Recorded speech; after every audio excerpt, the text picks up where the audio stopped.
Ce chiffre, 1,335 milliard de francs CFA, c'est la contre-valeur des produits prohibés saisis par les unités maritimes des douanes du littoral sud. Et c'est entre janvier et novembre 2024.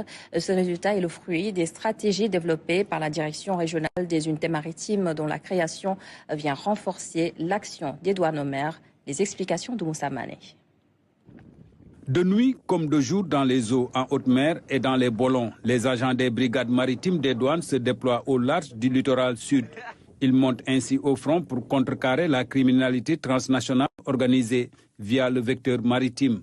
Vous comprenez donc l'enjeu de cette direction régionale en termes de protection de la population, en termes de sécurité et en termes vraiment de lutte contre la fraude.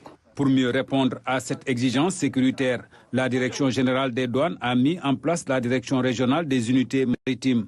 Les opérations combinées des différentes unités ont permis à la subdivision du littoral sud de réaliser en 2024 des saisies conséquentes de produits prohibés. Les résultats s'élèvent à 1,355 milliard de francs CFA, répartis en saisie de médicaments pour un poids de presque 4 tonnes avec une valeur de 1,337 milliard de francs CFA. Les saisies de chanvre indien, nous en sommes à 3 tonnes 400 kg.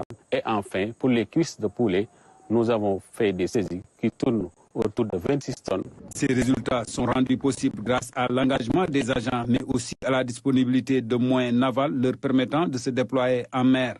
Il y a une optimisation des moyens utilisés. Et le rendement, ça se justifie sur le terrain. Ça témoigne de la modernisation et de la montée en puissance de l'administration des douanes. L'occasion a été aussi saisie par le colonel Ousmane Faye pour transmettre aux agents le message de félicitations et d'encouragement des autorités douanières. Pour rappel, ces équipements sont acquis dans le cadre de la mise en œuvre du programme de modernisation de l'administration des douanes.